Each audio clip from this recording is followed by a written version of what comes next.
Welcome to Mental Mages. We are Shayna and Kathy, just two therapists geeking out about pop culture and mental health. Our discussions do not substitute for mental health treatment. We might be therapists, but we aren't your therapists. Come on, let's go on an adventure.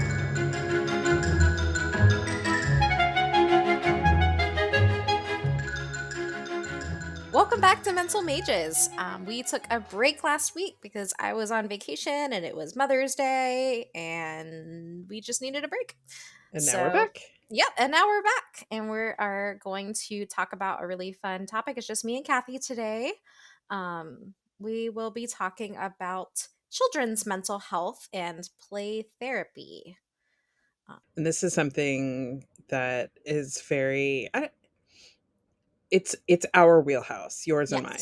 Yeah. So we both kind of specialize in, I guess you could call it pediatric mental health. I never call it pediatric mental health, but I guess theoretically that is what it is. Yes. I just say working with children and adolescents. Mm-hmm. Yeah, I've heard pediatric mental health too, and I'm like, ooh, that's fancy. I know. It makes me feel like a real healthcare professional, Exactly. which we are, though. We definitely are. But yeah, it's fancy sounding. Yeah. So Shayna, what is just a little bit of your background in working with kids? Like, how long have you done it? What's your specific? Do you have a specific kind of specialty within that, or? Kind of. So I was never really seeking to work with children, and then when I started interning, I wanted 10 and above. So I was still open to working with kids. And something weird happened in the internship, and I don't remember the exact details, but I ended up with a 6-year-old. And Probably because I usually you did your internship with where we currently work, and I do two things with student interns. So this is when therapists are still in their master's program. One is because we do see a lot of kids. 75% of our clients are under 18, and there's reasons for that has to do more with funding, but that's what it is. And so pretty much every intern that comes works with kids at some level. But also I want them to become more proficient at working with children, because working with children is a specialty, and it's one that for the most part most mental health therapists don't get a lick of training in it at all. They don't, unless they specifically take a class in graduate school, if it's even offered, which it's not always offered, or if they do their internship or practicum at a site that has children. That's the only time that they're going to get it, if they specifically seek it out. So for me, it's a part of that very round clinical experience in that. And then the other thing is, I also love to give student interns clients that they find challenging, because I want them to figure out if they're really challenged by it because of their imposter syndrome, or just because they've never done it, or if it's something that they really don't enjoy. right. And it was. So I'm responsible for your 6-year-old, is what I'm saying. Not exactly, though. There was actually a Okay. situation that happened. So I was literally thrown into the fire because of an emergency of some sort of. But I was expecting to possibly have that happen anyway. So it wasn't like a total shocker. And I was so intimidated. And I remember both you and the field supervisor telling me that the little ones aren't going to realize that you don't know what you're doing. That is true. They don't care. Like they're don't care. They're 5, 6, 7, whatever. And so I think that I didn't believe you. But until I was in the room, and then I did believe you. It's like, oh, I can be, and I think I loved being able to be silly and goofy and sit on the ground and make, be very expressive, because you have to be very expressive with kids because you're modeling that. And I loved it. And I know that I was definitely had a lot of challenges. Later on, I started with working with even younger. 4 was the youngest, and that I realized was not my favorite area. So I had worked with a couple kids that were really little like that, and I did enjoy them. Of course, they grow on you. You love them. They're humans. Um, that are funny, but I prefer not to work with below 6 now. 6 is kind of my threshold. And even that is a little more not my favorite, but And that's pretty typical in general. So even with a lot of the therapists that we work with that work with children, um, it, it's very difficult, as you can imagine, to do therapy with a child who's under 4. So it would be few and far between that we would take a 3-year-old at all. Um, and so for the most part, we say they're the therapists that take littles, and so they'll work with the 4 to 6 year olds, and then we have a group. It's more common for a therapist to feel comfortable going down to 6, and so a lot of those therapists like 6 to 8, um, and then the next kind of tier yeah, that yeah. therapists feel comfortable with is like 8 and up, and then like 12 and up. Yes. And it's so funny. So like I always think like what's my favorite population to work with? And I think my Hmm. answer changes. It just depends because I really love Depends if you had a really great session.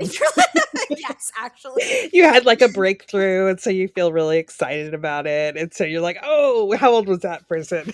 Exactly. No, but what I love is so I love that my day is so different. Because I'll see a 6-year-old, and then I'll see a 9-year-old, and then I'll see a 16-year-old, and then I'll see, an adult, and then maybe a 13, so like all these people of all these different ages, and I will play freeze dance. And then my next session will have a really serious talk about trauma. And then I get to almost decompress with then, freeze yoga. It's like Right. it's It's really it's fun sometimes. Like, I've walked through the halls, and, like, you're walking through the halls, and a therapist is walking with a little, or a kiddo into the room, and then you see them just start to, like, just shake their body, and they're getting the wiggles out, and it's like, it's just one of the things that's fun about our job. yep. And I'll even bring mine on a we'll go on field trips up to the to the admin office sometimes to get things, and they get so excited to go in the elevator. They Can do I get push very the button? excited. Yeah, and I'm like, Mhm. I don't care. Um Making copies. Mhm. And it's good for, it's practicing even just like going into an area that you're not comfortable with and being around others, and it's fun. So I really love the under 10 population. And I know we talked about this earlier that I wish more therapists would give it a try.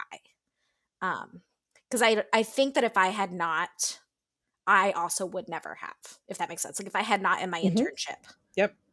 It's intimidating because, again, mostly because it's that fear of unknown. Like, what are we going to do? I'm going to have to keep them busy. I'm going to have to, like, and working with kids, I guess, just to go into a little bit of my background with working with kids. I've been working with kids and mental health since the 90s. Um, so my start, I did my bachelor's level internship, my BSW internship at a group home with kids in foster care. And I primarily worked with teenagers that were like teenage mothers that were also in foster care. So I would do case management for them. Um, and then after I got my master's degree, I went back to that same group home and I worked with, there were kids, there was the Teen Mom program. So I still worked with them. And then there was kids, they had ages 4 to 12. And so I worked there for several years. And obviously, they were all in foster care. So they had trauma in some manner. They were all in foster care and they were all dealing with traumatic grief because they all had separation from their parents. And so a lot of my a lot, if not most of my clinical work has been done with kids in the foster care system, um, in therapeutic foster care situations, and then in outpatient therapy, like the setting where we work now. So there we go. And Kathy's really fun. I've seen her interacting with kids, and it's fun. I Yeah, I picture us having similar styles. maybe. So I was going to say something really profound before I got into my background there, and I lost it. Wasn't that profound, I guess. Oh, talking about how you wish more people would do it and the intimidating factor there, which, obviously, because I do supervise a lot of therapists, so I'll talk to them and process with them their hesitation to that, and sometimes we'll gradually have them try out some younger clients to see how they do. Most of it comes from a place of like not wanting to mess anyone up. um and it is much different, and this is really what we'll get into the meat of talking about with kids and adolescents. It's much different doing therapy with a client who doesn't necessarily talk to you. They don't tell you how they're feeling, they don't tell you if they're doing better or what their symptoms are. And so sometimes you're gauging if what you're doing is working because of just reduction of symptoms, that they're doing better in school, and you see that in their behavior charts, or their caregivers report that. And so it's can be intimidating and difficult in the room, especially when you're starting out, if they don't give you a verbal indication. Yeah.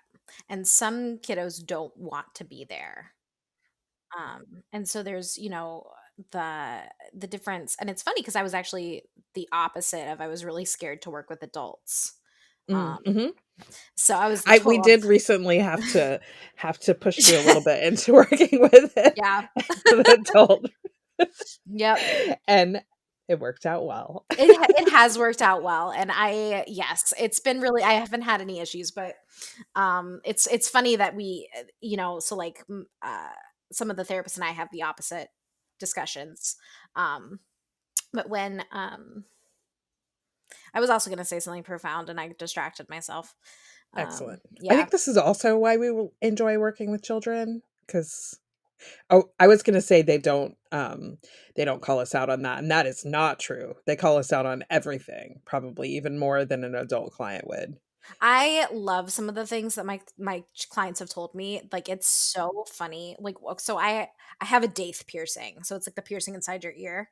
And one of my clients who's little, was like, "Why do you have metal in your ear?" I was like, "It's a piercing," and she just goes, "That's weird." It's just Mhm, like, okay. I was like, "Oh, mhm, okay." I mean, you could definitely think that. You just don't get offended. mhm. Well, and my very first, this goes back to my BSW internship. So I was probably, it's my bachelor's degree. I was probably 19 or 20 when I was in that period, and working with kids that I was a kid when I look back. Um, and the very first thing that I had to do was they said, "Oh, we need to get updated heights and weights for all of the kids for their files."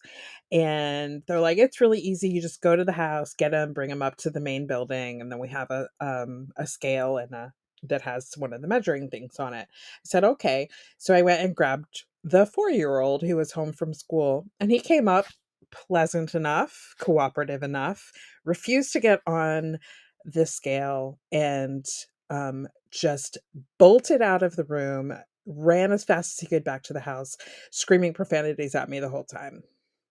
And I was like, "What am I doing?" This huh? I was very surprised. That was not at all on my bingo card. Yeah, and it's random. It You is random. absolutely never know what you're gonna get with a kid. Um, and I mean, that's because ultimately, like, it's like anyone, that if they're tired or hungry, then they're not gonna be as regulated. But unlike adults, they're not able to voice that as clearly, um, nor do they know how they're feeling, and so it could be like, "Wow, this kid is really, really cranky today," and I mean, they might be, but it's just be tired and hungry. Well, and sometimes kids aren't really given space Yeah. to have feelings that are inconvenient for the Yes. schedule. Oof, we're gonna come back to that because I'll get on a soapbox. Yes. But speaking of working with kids, is one thing that we wanted to kind of talk about is what that does look like. I know a lot of times when I tell people what I do, and how young of kiddos I'll work with, I know a lot of people say, "Well, what on earth would a 5-year-old need to do in therapy?" Um, and it's A like, lot. mm-hmm, A lot. mm-hmm.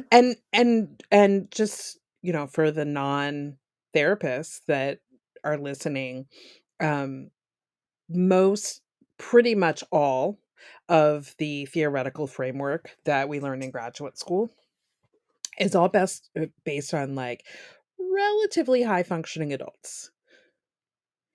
So we teach to the mean, so like the average of human behavior, and it's adults. And so most everything that we have in terms of learning about interventions and theoretical framework and diagnosing is on adults.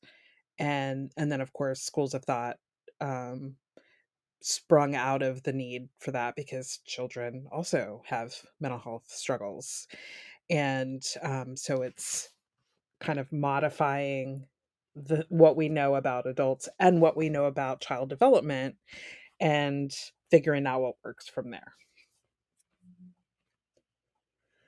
So, first thing, and this is my soapbox, is children are not mini adults. So, they don't have the same thought processes, ability to think through a situation. Um, uh, Often, I'll have people like have a kid in and they're 8 years old and they like hearing someone talk about them, you would think like they were the most nefarious, devious, like planning out these Yes. revenge thing. I'm like, they're 8 and and like really most 8-year olds are pretty impulsive. Um and there's always a reason for a child's behavior. We may not know it and the child may not know it, but there's always a reason.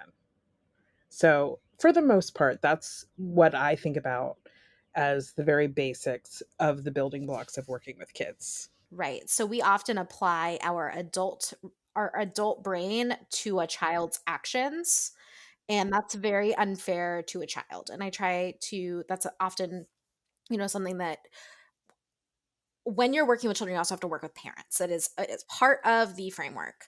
And so, it comes with a lot of, and I think that's one of the reasons I like working with children is I love psychoeducation.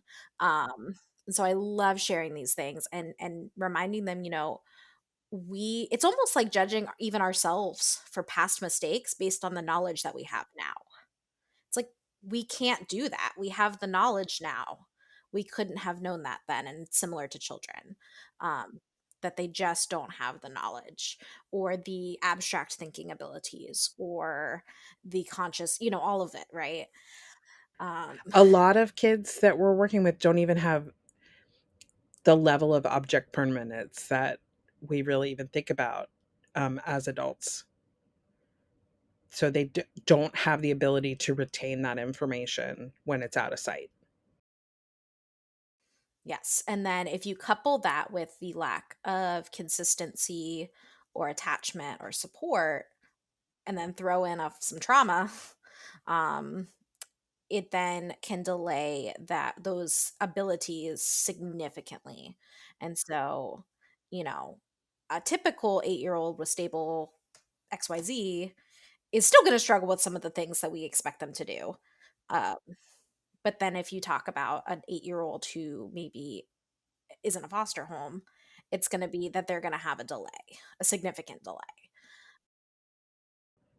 And as I think we're going to say the word trauma a lot as we move forward. And so I just want to give like a little bit of a definition for that. A traumatic thing, it doesn't necessarily mean that it's abusive. It doesn't mean that it is like rise to the level of something that would qualify for post traumatic stress disorder. When we say trauma, it would be a trauma or stressor that disrupts something. It can disrupt attachment, it can disrupt, the normal or what we would hope as like a typical developmental kind of progress for a child. So, and it's something even a lot of therapists, like, I'll have to reframe them. Like, they'll go over a case with me and they'll be like, 8-year-old, no trauma history, no whatever. And then they go on to explain to me that, like, the dad abandoned the family and there was domestic violence in the home for the first 2 years of the child's life. But of course, they don't have conscious memories of it. And I'm like, hold up, like, there's a lot that we have here, which was, early childhood trauma, um, and then a parental estrangement, and never mind like whatever else might have happened since then. So like let's just reframe that. It doesn't mean it's insurmountable, it doesn't mean PTSD, it just means this is going to inform some of the why of the child's symptoms. So Mhm. And even things like mom being very stressed in pregnancy, absolutely. or being born premature, traumatic births, postpartum depression on mom's part can all have an impact on child development. Um, Whether or not the child is held and cared for, it's a huge piece. And so it's I know it's very difficult for people. It's like they just don't get it. And I know oh, this is such a big topic. I feel like I can't linearly talk about it. I mean, we've been doing this for years. And so trying to distill the information we have into like a coherent, especially since neither one of us like really do well with outlines. We're like, let's just talk about play therapy and It's kids. gonna be totally winging it. So we talked a little bit about, okay, so we've talked about how children are not many adults and they develop. Should we talk about how brains develop? Because that's an Probably. important part of like the psychoeducation piece that we explain to parents. So I'm not going to get into like the names of the brain parts or anything. I always like defer people to Dr. Bruce Perry, um, to get some of that brain based things about working with children, how brains develop, emotional regulation. Um, Two books that I recommend of his is one is The Boy Who Was Raised as a Dog, but he has one that is a little more broad in scope that is newer that he did with Oprah called What Happened to You. But essentially, the brain develops from the most primitive state first. So, as everyone knows, when babies are born, they don't have a whole lot of conscious thought. They eat and they sleep and they poop and they eat and they sleep and they poop. And then maybe, then of course we see the light bulbs go on. We see like the normal developmental progression. But at that moment, they're in a survival mode. In those first 3 years of a child's life, they're in the survival mode. They're 100% dependent on their grown up caregiver, but they're also starting to learn emotional regulation. They're learning how to deal with stressors, and they're learning that emotional regulation by having a need and then getting it met. And sometimes that's not just about um, getting fed and that's their need. It is also having social development too. Everyone has needs for human connection. So it's about the eye contact and the smiles and the tickles and the caresses and all of that. That's all in there. And so if a caregiver is struggling with their own emotional regulation, it's very difficult for them to give a baby or a toddler the emotional regulation that they need. But then only when someone's basic needs are met and they are in a state of emotional regulation, only then is their um, is their thinking brain turned on, the part of their brain that is responsible for cause and effects and things like that. So one of the biggest things that we see when working with parents that is like um, I would say 101, like one of the first things that I have to remind them is, and they'll say, "Oh, I tried this and they don't care about consequences. They're grounded until they're 30." And it's like, yeah, because they're not emotionally regulated. They can't make those connections. They literally cannot make the connections there. So the goal is to peel all of that back to make sure that their basic needs are met. They're not in survival mode. They feel safe. Um, and that they're emotionally regulated. And then talking about cause and effect and putting in any kind of behavior management system you have. And it's hard to do. Absolutely. Yeah, It is really, it's hard really to do hard. Hmm. because we're not always regulated as adult humans. And it's so easy, I think people are like, "Well, you don't know what it's like. It's hard." And I was like, "No, trust me, I get it." I do. I don't have a child, so there's a certain point that I don't get it. But I have had children throw things in my office, scream their head off, and the last thing I'm going to do. Well, I did do it. The last thing I want to do is, okay, we're gonna take a deep breath. Like I'm gonna count to 10. And I did do it. I mean, it worked to a point, but it wasn't instant either. It's not magic. Um, and my heart's pounding, and I'm like super irritated too. But it's But the only thing that, because, I was a therapist before I was a parent and since I was a parent, and the only thing that changed is my ability to know what it's like to be in that space that you can't escape from after an hour. But child development didn't change. It is what it is. The way that a child's brain develops, the way and the reason that they have certain symptoms or behaviors, that doesn't change. The interventions that work don't change. Um, but of knowing what it's like as a parent to go, like, to be in that space too. And then it gets especially I don't want to say like sticky, but like then those are times for us as therapists that we have to recognize when there is something that is stressful for the entire family unit. And so a lot of times the child is the identified client because they're getting kicked out of school, or they're, making their parent just absolutely out of their mind. Um, but when you dig in, there's a lot of stress going on in the family, and it's like, the parent needs some support and help too. So a lot of times I'll see it with grief, that maybe a parent dies, and um, the surviving parent um, is prioritizing getting their child's needs met and grief attended to, that they are not realizing that they're also in that state. They're so busy taking care of everybody else. So that's when we get to be gentle and kind and say, I think you need someone to talk to too. You deserve it. Yeah, it's so helpful. It's so helpful when the whole family unit gets addressed. Um, so then, what do we do with these kids when they are in this room? Because think about it, kids, they're on pillows, or they did just have grief or whatever. They're 6. And they can't they ain't gonna sit on the couch and talk to you for an hour Oh, don't about you do some just CBT? oh yeah, of course. Yeah, they lay on the couch, we talk, it's great now. Usually it looks like um using a lot of play. So I know Kathy will now provide information on play therapy as she's pulling up the information that she will I know, I'm provide. pulling up my Her my slideshow. slideshow. Um, So, sometimes, often, therapists will hear from.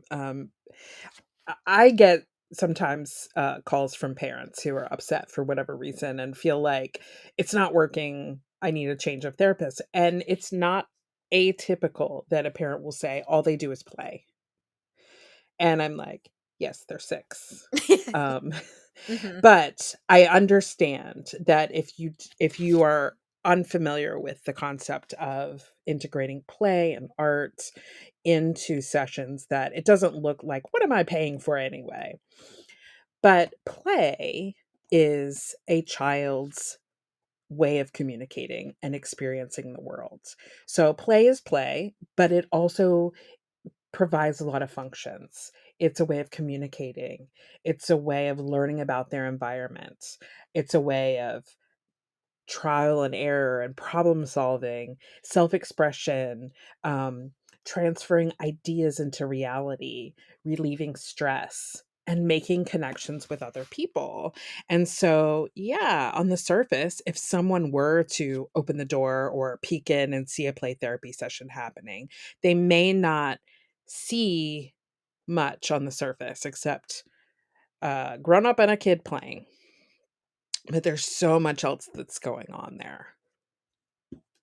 Yeah. And also, play helps children develop the sensory integration, and motor skills and regulation in that way as well. So, running, jumping, kicking is how children learn and build those regulation skills. Um, Sitting down and just teaching them to deep breathe, while helpful in it is part of it, but they're also not going to just necessarily sit down and practice deep breathing. They're 5 or 6, and so you have to get very creative with it, um, and use bubbles or balloons or different silly types of deep breathing. Um, and you have to move. Movement is such a huge part of play therapy. Um, It's sometimes I'll yeah. look out my window and see a therapist and a client like throwing a ball back and forth. Mhm. Yep. I've gone on Um, walks. It's just hot mhm. outside, but Some of the coolest therapy sessions I've done have been, the game where you like keep the balloon off the floor. yeah. Mhm. Mhm. Some of the best ones have been with Mhm. that. Yep. Of keep the balloon off the floor, and we're all over the room, and you can modify that. So for example, like here are some ways that you can use that.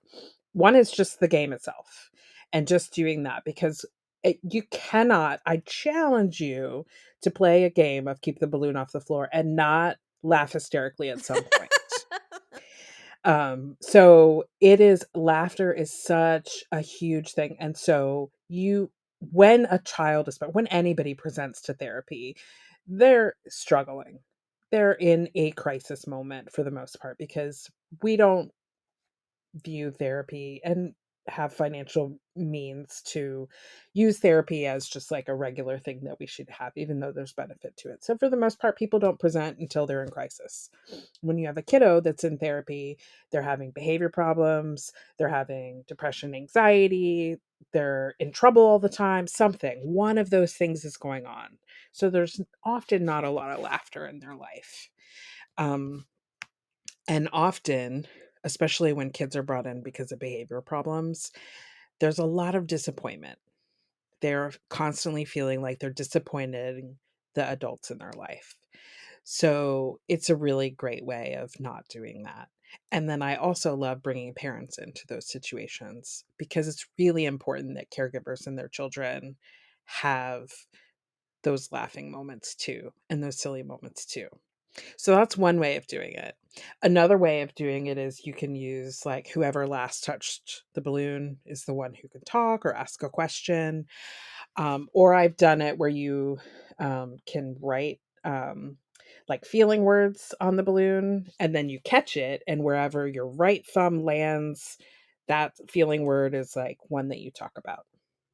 Yeah, I've done some similar things, and it actually, again, people who might be listening are wondering, well, besides just the fun and laughter and connection, there's a lot of like impulse control goes into it. I tell them they can't hit the ceiling, and we have to keep it off certain areas. So you have to have a lot of impulse, and you have to really pay attention and track.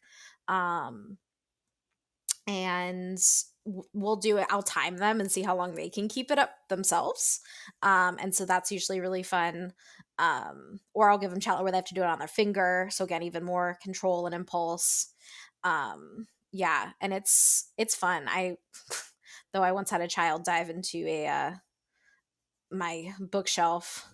Oh It no. was really intense, and my perler beads went everywhere. Oh no. It was like, okay, we're done with the balloon for a little bit. Meanwhile, like your neighbor is probably like, "What is going on? Are you okay?" um, yeah, sometimes therapy with kids is loud. Uh-huh. We definitely have the code of listen for your neighbors and go check on them if you need to. if something sounds out of the ordinary.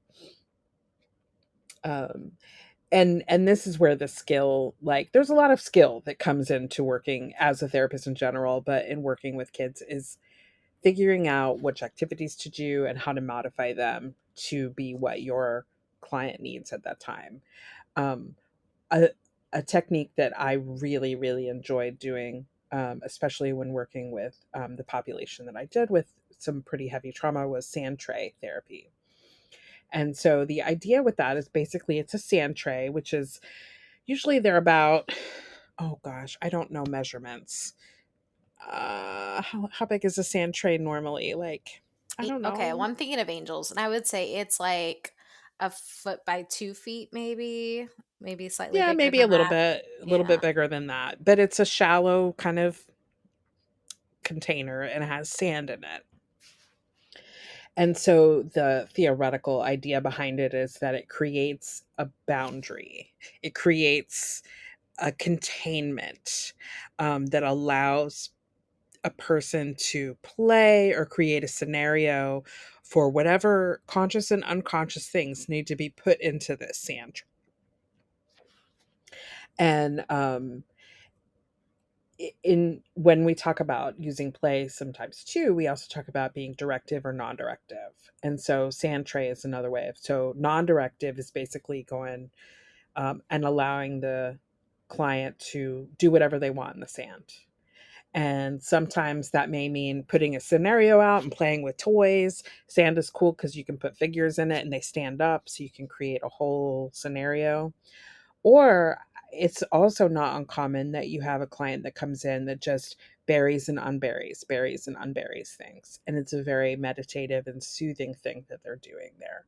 So there's different things you can do with that. But also, directive is the therapist gives the client a directive. So maybe it's something like pick out a character that represents you or your family. So I enjoyed that. And for the most part, once you set a limit with a child and say the sand stays in the tray or the tray goes away, they stick to it. Mhm. They do. Even, yep, they have fun and they want to do it. But I've used that with some pretty profound trauma, like children that are survivors of attempted homicide. Um, and even now I can look back and be like, yeah, I guess maybe theoretically I can figure out what that did for these clients. But in the moment, it felt a little bit like magic. Like I know it wasn't, because some of them were very young, like 5 and 6 years old. Definitely didn't have the words to describe what happened to them because I don't have the words to describe what it would be like. Mhm. And play is how they process. And I think that sometimes we get very scared when children are reenacting something frightening, but it's how they process. I know I've definitely had a child draw a horror movie that scared them, and they felt better after it because it's almost like they got it out of their head. Um, and it's one of those things to just not panic over. Um, Yeah, and it can be difficult if a child with deep trauma is reenacting something, just like it is with an adult client that is telling their trauma narrative. It is a privilege to be there for those moments, but it's not an easy moment for anyone who's in the room. Obviously, the client, especially. But so I've seen some of those things that have been very miraculous. But also, something that you do that falls into this category and you use a lot with children and families is board games yeah, board games and video games. and video games. Yeah. So lots and lots of games. Those, are definitely in crafts, kind of fall in. So those are kind of my trifecta of things. Um, I find, regardless, and so this goes for teenagers, too, is that when our hands are moving, we talk more. Um, it also, I know that there's some theories even about when our hands are moving, it can create even some of the processes of, when our, like, some of the bilateral movement and things like that. Hmm. I don't know a lot of it, but I'll try to see Right. if I can find an article. But when I learned about that, I was like, wow, that's super cool. I didn't even think about Yeah. that. Um, It makes sense. And then, so that is something you integrate a lot, is like perler beads and things like that. Beading bracelets and stuff is also something. Especially, I mean, you could do it any age. You could do it with an adult. You could do perler beads with an adult. Shayna does perler beads as part of her self-care. hmm I get really excited when clients want to do perler beads. I'm like, excellent. It's therapy for Shayna. I never force it, but yeah, so board games are definitely, my favorite. And it's interesting to see what people will pick too, because depending, even on, some of the games are more relaxing, some are um more anxiety provoking, just because they're a little more competitive. Um then and it's kids will get very, very comfortable with the game. And so part of the what I'll do is challenge them to try new ones. Um, you know, and so that's interesting too. And it's interesting to see how resistant they are, to try something new. Because again, it's just that getting that very, very comfortable. But then it's part of me, is like, oh well, they love this and they love this. But then part of me is like, no, my job is to challenge them. I need to do both. Um, and so it's finding that balance. And um it's I just love games. I've loved watching what it's done for my kids. And sometimes, even though I will talk about how beneficial games are, similarly, that it almost feels like magic, and that parents are reporting to me that their behaviors are improving and blah blah blah blah blah. I'm like, all I'm doing is playing board games Right. with them. Of course, that's not all you're doing, but yes, that's sometimes what it feels like that, especially with kids and adolescents. If we just come in and say, like, why'd you get in trouble again? Why'd you knock the tables over at school again? Like, guess what? Their teachers already asked them that. Their principals already asked them that. Their moms already asked them that. So we do a different thing. Um, and that's our role. Our role is not to just be another disciplinarian. Our role is to explore things in whatever way that our client needs to, whether they're children, adolescents, or adults. I was gonna say I shared that, and some of these things are helpful for adults too.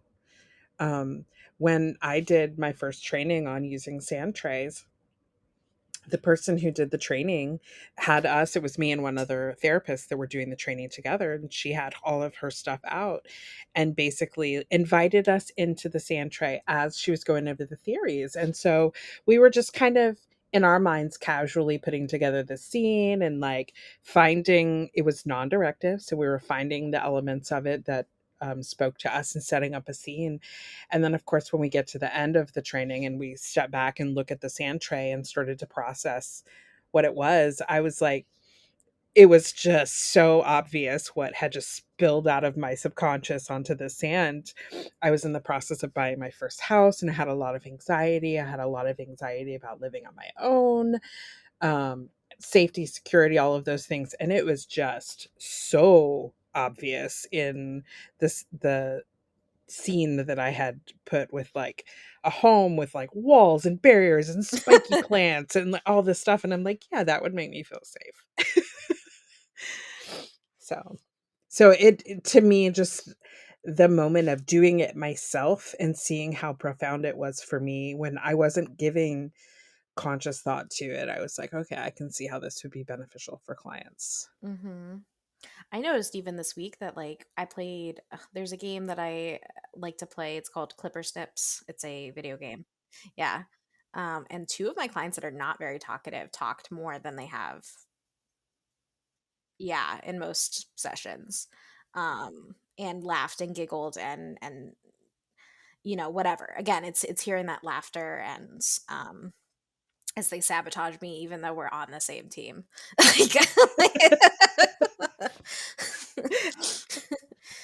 And it's Yeah. funny. So Clipper Snips it's a puzzle game, but you have to work together.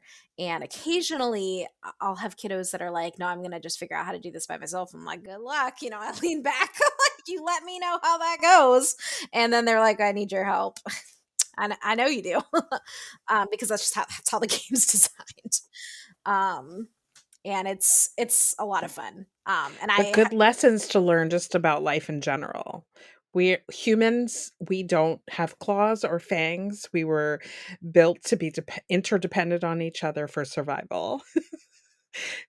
Clipper snips helps us recognize that.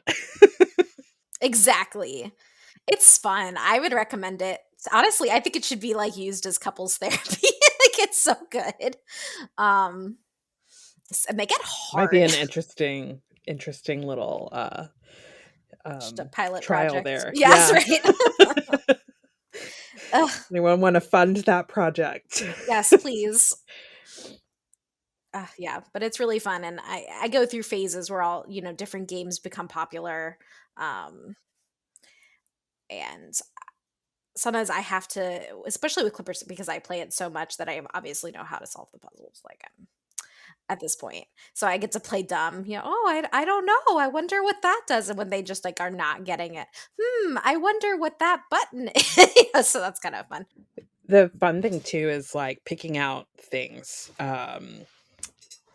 for the therapy office and seeing things just out in the wild and be like, oh, like that'd be so great to use in therapy. And so it's important for therapists that work with kids and adolescents to have a variety of things. So they're going to want to have toys that represent real life things, some um, toys that are kind of aggressive, like toy knives, toy guns, handcuffs, soft things like stuffies. Um, Shayna has a giant teddy bear. Yes, I do have a giant teddy bear. That giant teddy bear is so pop it's actually really precious, like, all of my littles, it's almost like a ritual that they go I'll go over and hug the teddy bear, Oh, and they'll sit with him, and they'll move him to the couch so he plays with us. It's pretty stinking cute. So, yeah, it's definitely a staple. even therapists though that don't work with kids, that exclusively work with adults, they need to have soft textiles in their office. So every office needs to have pillows, because more clients than not, as soon as they walk in, will put a pillow on their lap and then spend the whole time stroking it, myself included when I am a client. Yeah, no, for sure. I have stuff for adults too that I casually just kind of put in, make sure I have put within reach. Yeah. Oh, man, I had another thing to say.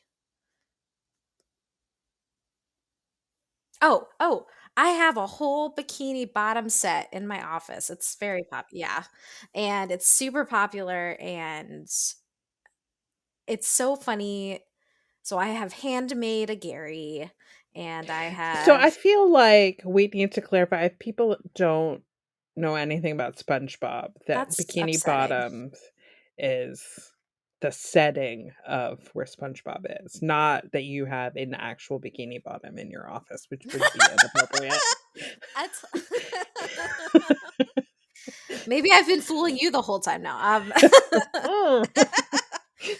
So I have a SpongeBob set with the different Yes. elements of Bikini Bottom, um, which is a place. So there's the Krusty Krab and the Chum Bucket and blah blah blah.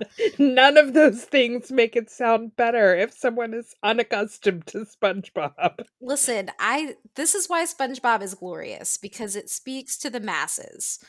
I love SpongeBob. People that tell me they don't like SpongeBob, I am suspicious. At least through seasons 1 through 3. They're fantastic. Anyway, um but it's that is really popular. I've actually very, very popular. And what I actually like about SpongeBob is the characters have all these different roles, and so I can see, so SpongeBob's the nice, sweet neighbor. Squidward's grouchy. Patrick's not the brightest bulb in the box, but is always included.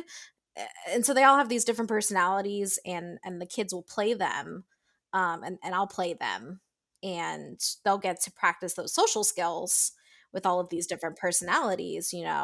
Um And then, of course, Plankton was trying to steal the Krabby Patty secret formula, which, of course, I've had to write and make. Yes. Yeah. Um, It's mostly, I think it's not mostly. It just is also fun because it really also forces the therapist to be creative and think of new ways to integrate things. One of my favorite things, this was in the early 2000s when I had this in my thing. I think it must have been like a McDonald's toy at some point, but the Men in Black movies have come out. This is why I'm like going way back. And the neuralizer that they use to make people like forget things, especially working with traumatized kids. That neuralizer was one of like the coolest little things to just use to so a technique that a lot of therapists will use is like three wishes. Like if you have any three wishes in the world, so it was a nice take in a way on the three wishes. Like if you had anything that you could erase the memory of, what would it be? Casually goes to Amazon and buys. But I don't think kids would even know what that is Yeah. today. Yeah, I have to find a similar. Yeah. And that is, Magic wands can be yeah. helpful. Yeah. I have to that is the one thing I would say is challenging with working with kids is keeping up with what is popular. Um so like I have so I'm playing a Roblox game that is super popular, and and of course, like, the kids expect me to play it outside of session, and of course I don't.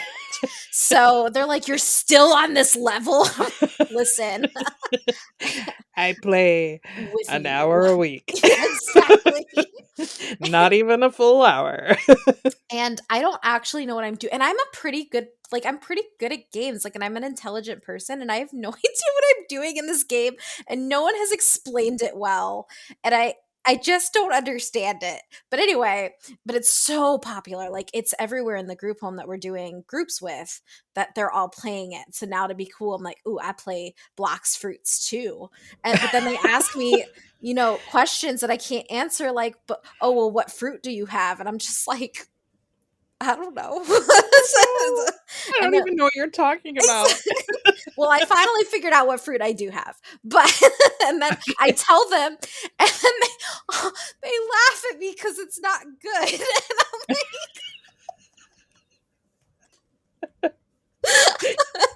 I'm like, I'm just, but do you have a Fine. sword? And I'm like, I think so. Anyway, This sounds weird. there's like, so you can get up to like level 2000 and something in this Oh my game. I, gosh. I know. And I'm on level 50. And like, I'm proud of that. Yeah. And a kid got me there. So I can't even really claim that. But hey. Um, and I told them that proudly today. And they were just like, what? Oh no. They're like, well, I'm on level 500, blah, blah, blah. I'm on level 1000. I'm like, you know what, guys? Like, But it's great because then it's also, it can be really therapeutic to put your client in the role of being the expert. exactly. So, Exactly. it can be really it can help build self-esteem. Mhm. So, And tell that me I about try it. exactly, Yeah. and that's why I've played many a Roblox game that I have no idea what I'm doing. My favorite experience has been there, and then this one I actually would play outside of it. I just haven't gotten through a video game phase in a while. But there's a game called Doors on Roblox. It's really it's a horror game, so you are trying to get through door 100, but each room there's different things like as you advance. So like you have to find keys to unlock doors, and you have to avoid the monsters. So you have to like get into a closet to avoid this monster, and then there's a library where you have to get up like crack this code. So it's actually like really really Cool. cool. Like, so there's puzzles. Yes, and the theme is really cool. The first time I did terribly because I didn't get in the closet fast enough. Or no, I got in the closet and then couldn't figure out how to get out of the closet. And so then some Mm, closet monster ate me. you As my know. client is yelling at me, E, E, E. I'm just like, E. I don't know what you mean. Exactly. Well, we've talked so much about this. It's actually time for us to wrap up. So well, let's go on our side quest. What are you into? So I am still reading Throne of Glass by Sarah J. Maas, and it has definitely been taking over. It's really, really, really good. I'm actually enjoying it more than A Court of Thorns and Roses. Um, yeah, and that's and we're rewatching Young Sheldon. So those are what we are. Nice. So, do you want to share with everyone what I texted you last weekend? Why we didn't record? Kathy said she was watching horror movies all day with her daughter Yeah. for Mother's Day. Yeah. So we watched this weekend, so 2 weekends ago, we spent 2 days and we watched all 6 Scream movies. Excellent. How was the quality throughout? Marginal. They were the first one was great. Of course, but they're all pretty formulaic, which is part of the whole charm of the Scream movies. Is it's I mean from the beginning about the formulas of those. So, um no, entertaining and fine. Comedic. Um Whatever. And last weekend we watched The Frighteners with Michael J. Fox. It's a Peter Jackson movie and it's old. And then we watched Tucker and Dale versus Evil, Okay. which have you ever seen that? Mm-mm. It's got Alan Tudyk in it. Oh wow. Yeah, it's great.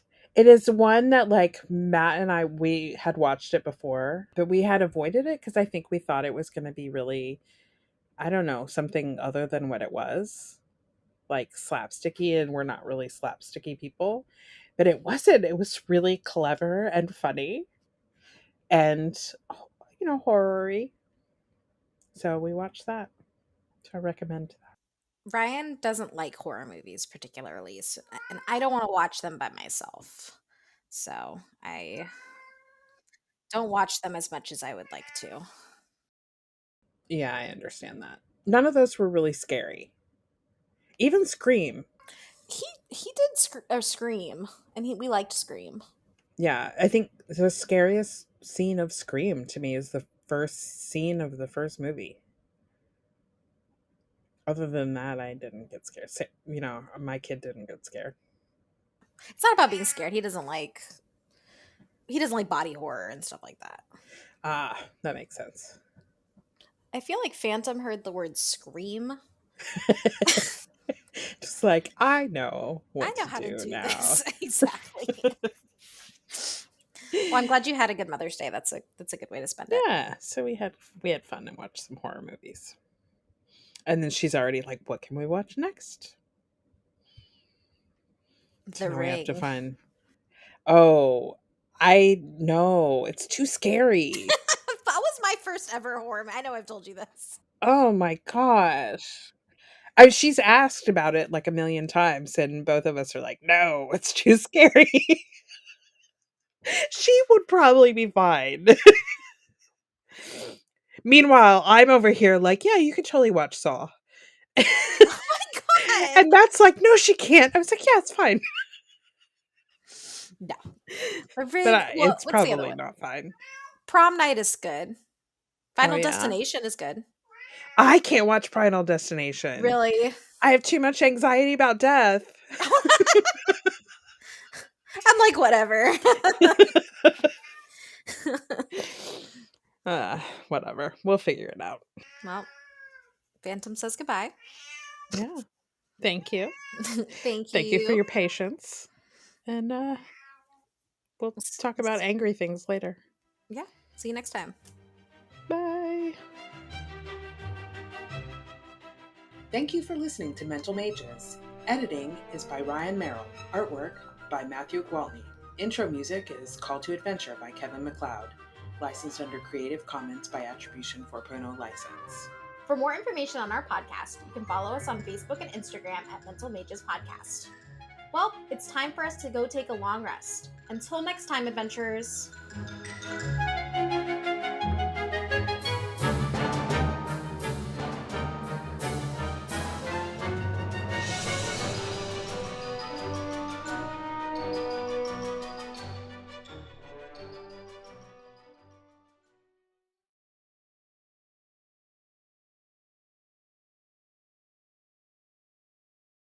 Like this week, I went to the dentist and they're like, I had to get a filling, and they're like, "Oh, that'll be $82." And I'm like, "Great.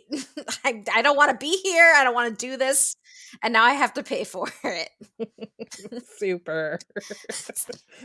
Mm. And they're like, "How are you today?" I'm like, "It's 8 in the morning and I'm at the dentist." Like, what, how do you And think you I'm just doing? asked me for $82. For drilling a hole in my tooth. Like, Thanks. yeah. Sucky. Well, I can drive a car. I can get McDonald's whenever I want. How about that? Exactly. I'm going home to have ice cream for dinner. Ha! I didn't even get to go on my soapbox, but that's okay. Do you want it right now? Nah. Climb up on that soapbox right now? I Another was, time? yeah, I was going to talk about how we hold children to a higher standard than adults sometimes as far as behavior. Oh, That's a yes. whole episode. That's a whole episode. And then I'll climb up on my soapbox about oppositional defiant disorder that I don't believe in. Mhm.